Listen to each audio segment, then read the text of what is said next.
삼그리고사주의 일진사주 명리학 제1577강 시작하겠습니다.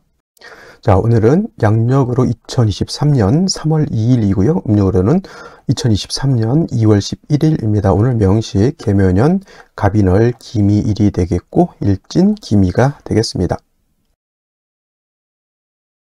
자, 오늘 살펴볼 사주 명식은 일간 중요하죠. 기토일간이 되겠고 기토일간이 태어난 월령은 인월이 되겠습니다. 인월의 기토 어떻게 사주를 배합하는 것인지 알아보도록 하겠습니다. 사주 볼 때 제일 먼저 일간, 다음 월령, 세 번째 격국을 본다라고 하는 것은 사주를 볼 때 기본적인 사주를 분석하는 순서가 되는 것이고, 오늘 일간이라고 하는 것은 기라고 하는 천간이 일간이 되겠고, 무토와 마찬가지로 토의 기운, 흙의 기운을 가지고 있는 것이 바로 기토가 되겠습니다. 어저께 무토라고 하는 것을 배웠습니다. 무토라고 하는 것은 똑같은 흙의 기운을 가지고 있는 것인데, 무토하고 기토하고 차이는 무토는 양토가 되는 것이고 기토는 어떤 토? 음토가 되는 것이다. 어저께 공부했던 거 다시 한번 복습하는 개념에서 이렇게 설명을 드렸고요. 무토는 양토, 기토는 음토 이렇게 보는데, 어저께 공부했던 무토는 작은 땅이 아닙니다. 음토는 작고 아담한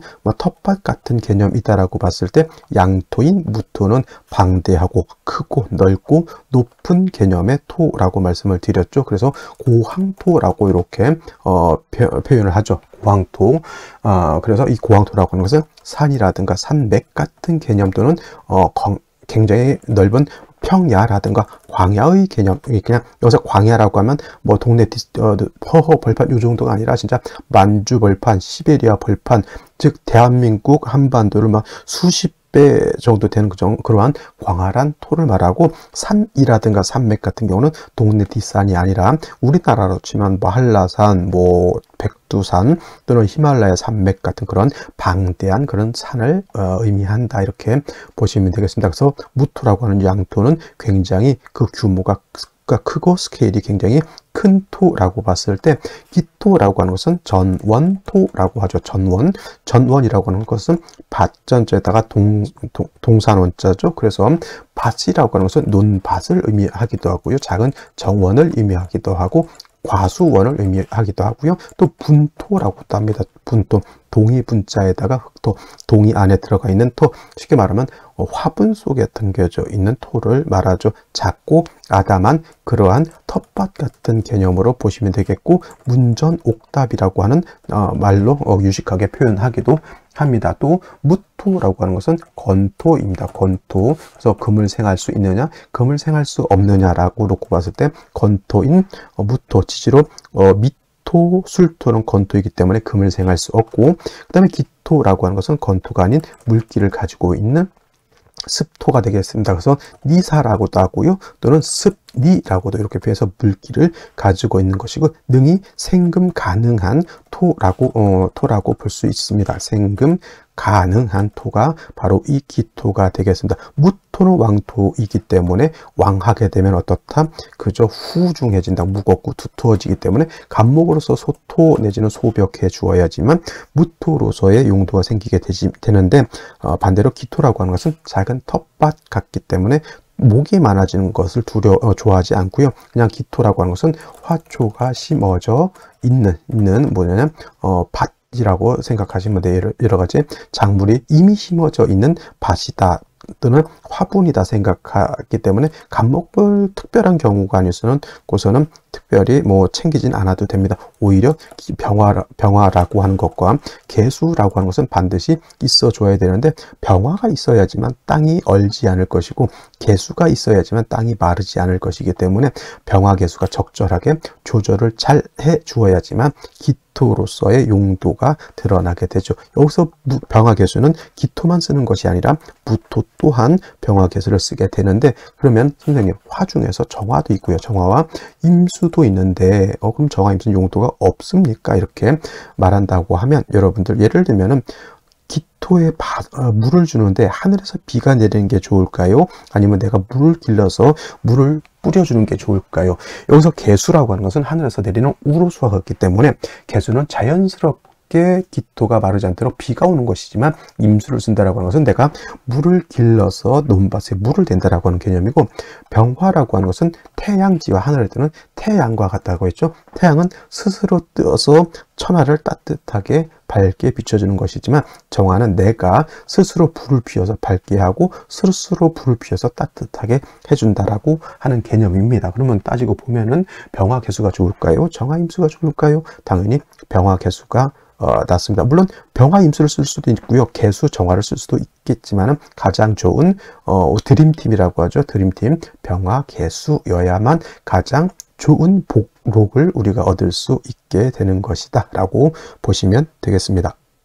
자, 다음으로 기토일간이 태어난 월령 인월이 되겠습니다. 어저께 무토가 인월에 태어난 것과 기토가 인월에 태어난 것은 원령 같은 것은 똑같습니다. 일간이 무토냐 기토냐 또는 경금이냐 신금이냐 일간이 달라지는 것이지 그 바탕이라고 하는 배경은 인월은 똑같습니다. 그래서 이 월지에 있는 이것은 어떤 개념? 계절의 의미를 가지고 있죠. 그래서 계절의 의미를 가지고 있는 것이 월지이기 때문에 또 중요하고, 월지의 계절의 개념 안에는 왕세의 개념과 왕세와 한열의 개념을 가지고 있다. 왕하냐, 어느 일간이 왕하냐, 약하냐, 그 다음에 날씨가 추우냐, 더우냐를 이 원령을 가지고 우리가 비교 분석해 볼 수가 있는 것이다. 그 다음에 월지 안에는 절기의 개념도 있죠. 절기. 그래서 인월은 입춘과 뭐가 있습니까? 그렇죠. 우수라고 하는 절기가 있는데, 중요한 것은 입춘이 연월이 바뀌는 기준점이 되는 것이기 때문에 의미가 있죠. 또 입춘이 되면서부터 겨울에서 봄으로 전환이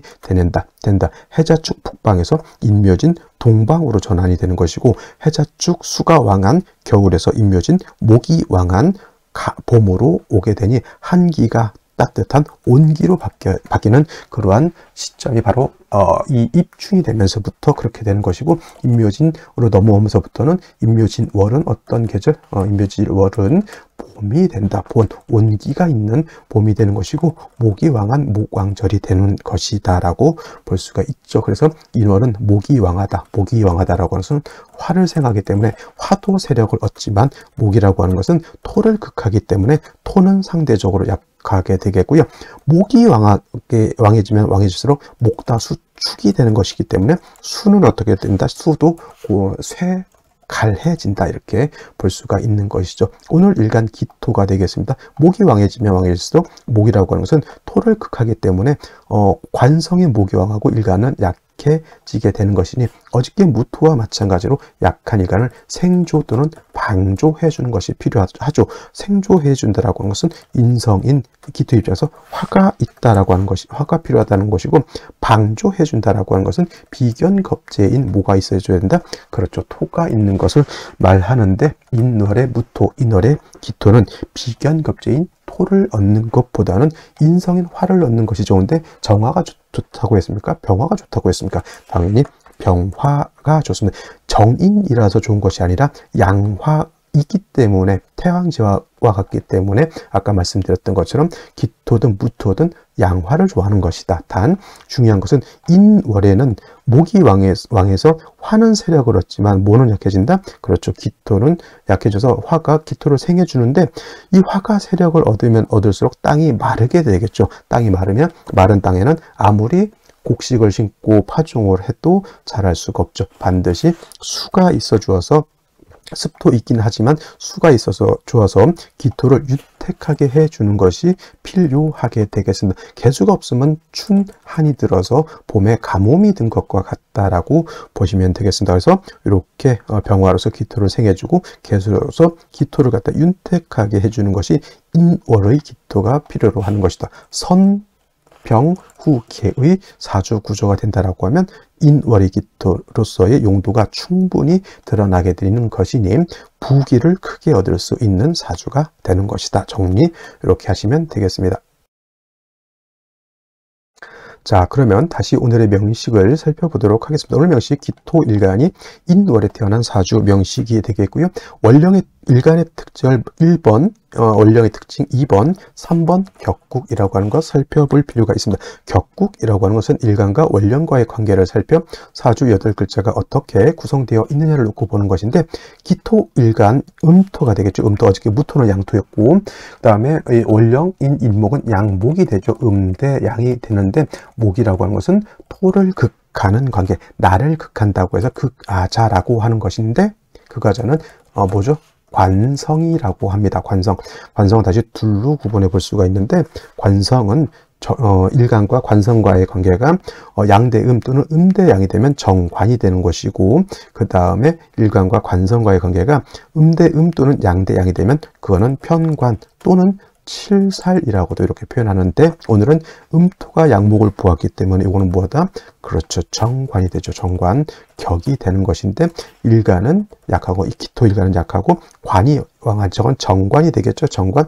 그러니까 관, 왕, 이때 관자는 정관을 의미하게 된다, 이렇게 보시면 되겠는데, 만약에라도 월지 있는 인목 안에 지장간 무토, 그 다음에 병화, 그 다음에 간목이라고 하는 것이 있는데, 만약에 여기에 있는 이 병화가 천간에 투출할 수 있겠죠. 만약에 이렇게 병화가 투출하게 되면 얘를 가지고 격을 잡습니다. 얘를 기토 입장에서 음토가 양화를 봤으니 인성 중에서도 정인이 되고 정인격의 관인상생의 구조가 되는 것이니, 병화가 투출하면 아까도 말씀드렸던 것처럼 약한 일간을 도와주는 그런 구조, 그 다음에 인월의 한계를 따뜻하게 해주는 그런 구조가 되는 것이 좋습니다. 개수가 천간에 투출해서 기토를 윤택하게 하면 되는데, 어떤 분들이 자꾸 이렇게 만약에 기토가 있는데 개수가 있으면 이거 기계? 기토가 개수를 극하는 것이 아니냐, 이렇게 놓고 보는데, 이거 일간 기토는 심판과 같기 때문에 이렇게 충한다라고 표현했는데, 이건 그렇게 되지 않고요. 일간은 가만히 있는 것이고, 기토가 옆에 있다 하더라도 기토는 내가 필요해서 쓰는 것이지 내가 얘를 극해서 없애버리지는 않습니다. 만약에 예를 들면 기토가 다시 있다라고 봤을 때는 이 기토는 얘를 뺏어가지만은 내가 이 기토를 뺏어갈 필요는 없죠. 그죠?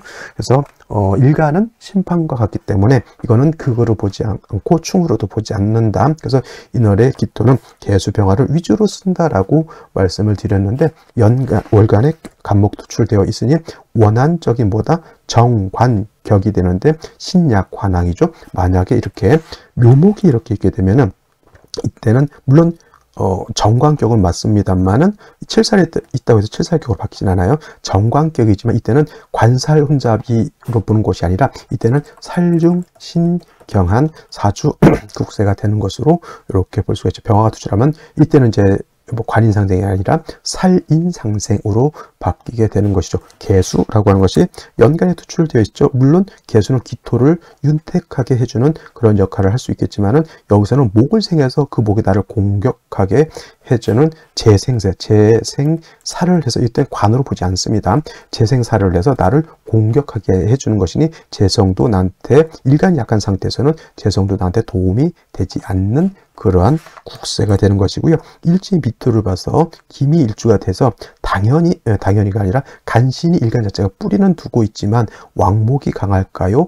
토가 왕할까요? 당연히 관살이 왕하죠. 살중신경한 그런 사주인데, 이 살을 제하지도 못하고 화하지도 못하고 있죠. 물론 인중병화를 쓸 수는 있겠지만은 병화에 투출하느냐 그냥 지장간에 있느냐에 따라서 그 공력은 엄청나게 큰 차이가 나타나게 되는 겁니다. 자, 그러면 생시를 한번 살펴보면서 더 설명해 보도록 하겠습니다. 자, 생시를 보도록 하겠습니다. 생시. 자, 갑자시가 되게 되면은, 자, 자수가 있기 때문에 개수는 뿌리를 얻었습니다만은, 일간 기토가 의지할 수 있는 것은 미토 하나밖에 없죠. 인중병화는 굉장히 약하기 때문에 암생, 겉으로 드러내놓고 생하지 못하고 저걸 암생이라고, 이렇게 어두울 암자죠. 어둡게 생겨주긴 하지만 이거 관살이 너무 왕하기 때문에 기토가 어떻게 돼요? 왕토에서 박토가 될 수밖에 없다. 그리고 산토가 된다라고 하죠. 토가 다 흩어져서 날아가 버리는 정도에 이르게 되니, 이거는 반드시 화를 보는 것이 필요한데, 만약에 병인시가 되게 되면은 다행스럽게 인중에 있는 병화가 투출돼서, 이걸 아까 말했던 정인격이 되는, 아니죠. 칠살이 투출되어 있으면 정관격에 이거는 살인상생으로 봐야죠. 묘목까지 있으니 살인상생하는 구조가 돼서 일단 왕목이 나를 공격하는 것을 막아줄 수는 있겠습니다만은 이거 뭐가 문제가 되죠? 개수가 지지에 뿌리가 하나도 없죠. 그러면 이거는 아까 말했던 봄의 춘한, 즉 뭐가 되다 가뭄이 든 것이다라고 볼 수가 있게 되는 것이죠. 그래서 이러한 경우에는 운은 어디로 가야 되냐? 그렇죠. 수를 보충해 줄 수 있는 금수운으로 가야 되고, 목화운으로 가게 되면 땅이 말라서 비틀어지는 진짜 열토가 돼서 쓸모없는 땅이 될 수밖에 없죠. 정묘시 마찬가지로 보시면 되겠고요. 무진시가 되게 되면은 진중개수가 있긴 하고요. 그 다음에 왕목하고 왕토하고, 이것도 이제 이렇게 되면 토가 세력을 얻었으니 이거는 뭐로 보냐면 토목교봉이라고 합니다. 토하고 뭐하고 치열하게 박터지게 싸우는, 아까 전에도 말씀드렸던 전국이 되는 걸, 싸움을 온통 싸움바다인 것이 되기 때문에 이런 것은 좋지 못한 국세가 되죠. 인중평화로서 통관시켜 주는 것이 필요한데 수기가 부족한 것이 또 문제가 될 수밖에 없죠. 금수운으로 가는 것이 좋으냐, 목화운으로 가는 것이 좋으냐를 놓고 봤을 때 목화운으로 가게 되면 수기가 부족한 것이 문제가 되고, 그 다음에 금수운으로 가게 되면 조후가 부족한 그러한 문제가 된다. 이도 저도 아닌 그런 국세. 그 다음에 기사시 같은 경우에도 마찬가지로 이거는 뭐 화를 얻었기 때문에 그럭저럭 기토가 목을 통관시켜 줄 수 있다 하더라도 역시나 이건 수가 부족한 것이니 이거는 금수운으로 가야 되는 것이 정답인 것이고요. 경오시 같은 경우에는 오미합하죠. 나름대로 기토가 인성화를 얻어서 세력을 얻어서 금을 얻었기 때문에 목을 억제할 수 있고요. 금을 얻었기 때문에 수를 이렇게 생할 수도 있겠습니다. 이러한 경우에는 저는 목화보다는 금수운으로 가는 것이 필요하다. 왜냐하면 경금 개수가 지지로 뿌리가 하나도 없기 때문에 그렇습니다. 그리고 이제 임신계유시 같은 경우는 임신시를 하나 보죠. 임신시 이렇게 되면 신의 임수 투출되어 있죠. 개수도 뿌리를 얻었습니다. 이런 경우에는 금수운으로 가면 안 되고 절대 목화운으로 진행이 되는 것이 바람직하다, 이렇게 말씀드릴 수가 있겠습니다. 자, 오늘은 여기까지 설명드리도록 하고요. 내일 또 찾아뵙도록 하겠습니다. 감사합니다.